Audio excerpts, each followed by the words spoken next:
ખેડા જિલ્લા traffic police દ્વારા 35મા માર્ગ સલામતી માસની ઉજવણીના ભાગરૂપે બાઇક રેલીનું આયોજન કરવામાં આવ્યું। 2023ના વર્ષમાં સમગ્ર ભારત દેશમાં માર્ગ અકસ્માતમાં 1.7 લાખ વ્યક્તિઓના મૃત્યુ અને 4.5 લાખ વ્યક્તિઓને ઈજા થયેલ છે અને 18 થી 45 વર્ષના વ્યક્તિઓના મૃત્યુ દરમાં માર્ગ અકસ્માતથી ભોગ બનેલ સંખ્યા વધુ પ્રમાણમાં જણાવેલ છે, જેથી માર્ગ સલામતી માટે જાગૃતિ લાવવા માટે સમગ્ર દેશમાં રાષ્ટ્રીય માર્ગ સલામતી માટે આ મહિનો 2025ની ઉજવણી 1 જાન્યુઆરીથી 31 જાન્યુઆરી 2025નું આયોજન કરવામાં આવેલ, જેમાં ટ્રાફિક એન્ફોર્સમેન્ટ, એજ્યુકેશન તથા એન્જિનિયરિંગ અંગેના વિવિધ કાર્યક્રમનું આયોજન કરવા જણાવવામાં આવેલ છે। જે આયોજનના ભાગરૂપે અત્રેરા ખેડા જિલ્લા ટ્રાફિક પોલીસ દ્વારા માર્ગ સલામતી માસ 2025ની ઉજવણી કરવામાં આવી છે।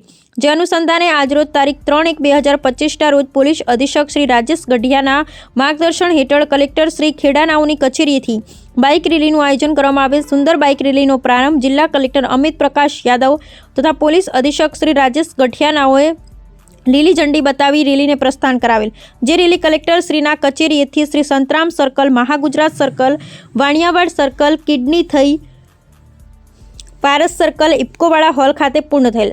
સદર બાઇક રેલીનું આયોજન આરટીઓ અધિકારી શ્રી સોલંકી તથા તેમની ટીમ તથા જિલ્લા traffic PSI Shri DK Rathod તથા જિલ્લા પોલીસ દ્વારા કરવામાં આવેલ, જેમાં નડિયાદ ટાઉન, નડિયાદ રૂરલ, નડિયાદ પશ્ચિમ પોલીસ સ્ટેશનના 70 પોલીસ કર્મચારી તથા ટીઆરબી જવાનોએ ભાગ લીધેલ તથા જનજાગૃતિ લાવવા સારું બાઇકની પાછળ બેસેલ કર્મચારીને અલગ અલગ સ્લોગનવાળા બોર્ડ આપવામાં આવેલ।